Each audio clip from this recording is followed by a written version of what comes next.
No matter how educated you are, you're not educated enough to discuss the psychological significance of the biblical stories.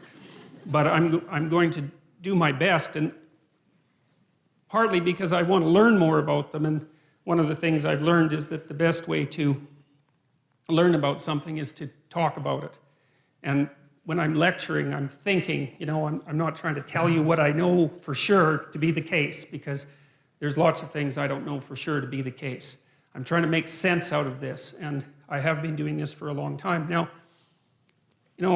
you may know, you may not, that I'm an admirer of Nietzsche. Nietzsche was a devastating critic of, I would say, dogmatic Christianity.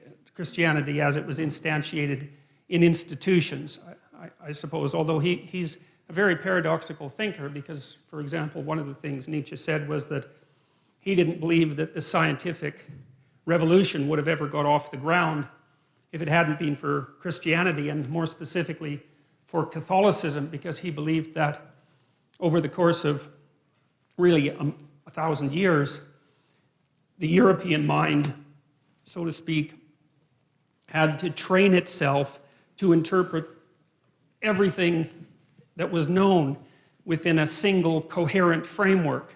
Coherent if you accept the initial axioms. A single coherent framework. And so Nietzsche believed that Catholicization of the phenomena of life and of history produced the kind of mind that was then capable of transcending its dogmatic foundations and then concentrating on something else, which in this particular case happened to be the natural world. And so Nietzsche believed that in some sense Christianity died at its own hand.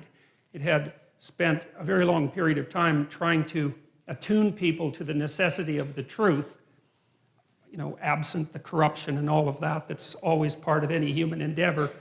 And then the truth, the spirit of the truth that was developed by Christianity turned on the roots of Christianity, and everyone woke up and said something like, or thought something like, well, how is it that we came to believe any of this?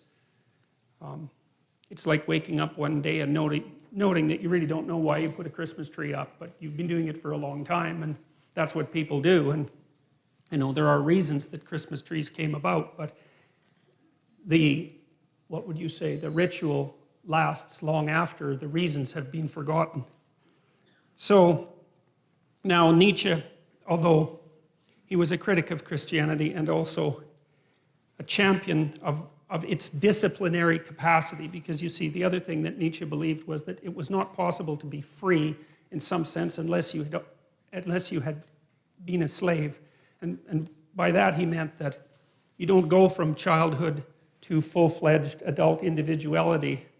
You go from childhood to a state of discipline, which you might think is akin to slavery, to self-imposed slavery. That would be the best scenario, where you have to discipline yourself to become something specific before you might be able to reattain the generality that you had as a child. And he believed that Christianity had played that role for Western civilization. But in the late 1800s, he announced that God was dead.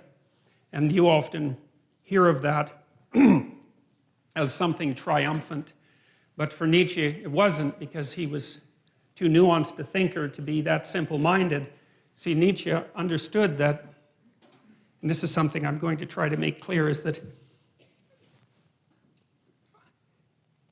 there's a very large amount that we don't know about the structure of experience, that we don't know about reality, and we have our articulated representations of the world, and then you could think of outside of that, there are things we know absolutely nothing about, and there's a buffer between them, and those are things we sort of know something about, and we don't know them in an articulated way. Here's an example. Sometimes you're arguing with someone close to you, and they're in a bad mood, and they're being touchy and unreasonable, and you keep the conversation up, and maybe all of a sudden they get angry, or maybe they cry, and then when they cry, they figure out what they're angry about, and it has nothing to do with you, even though you might have been what precipitated the argument, and that's an interesting phenomenon as far as I'm concerned, because it means that people can know things at one level without being able to speak what they know at another. And so in some sense, the thoughts rise up from the body, and They do that in moods, and they do that in images, and they do that in actions. And we have all sorts of ways that we understand before we understand in a fully articulated manner. And so we have this articulated space that we can all discuss, and then outside of that we have something that's more akin to a dream that we're embedded in, and it's an emotional dream that we're embedded in, and that's based at least in part on our actions. I'll describe that later. And then outside of that is what we don't know anything about at all. And in that dream, that's where the mystics live, and that's where the artists live, and they're the mediators between the absolute unknown and the things we know for sure. And you see, what that means in some sense is what we know is established on a form of knowledge that we don't really understand, and that if those two things are out of sync, so you might say if our articulated knowledge is out of sync with our dream, then we become dissociated internally. We think things we don't act out, and we act out things we don't dream, and that produces a kind of sickness of the spirit, and that sickness of the spirit, its cure is something like an integrated system of belief and representation. And then people turn to things like ideologies, which I regard as parasites on an underlying religious substructure, to try to organize their thinking, and then that's a catastrophe.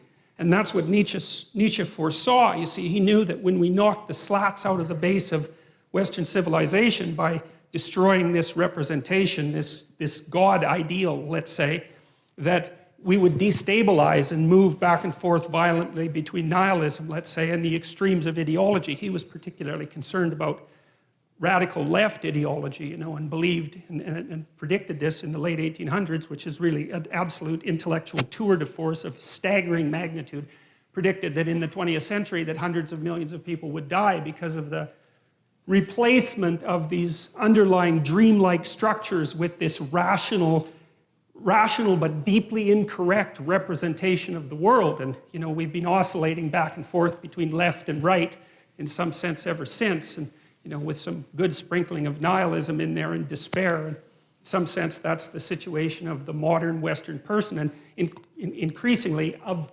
people in general.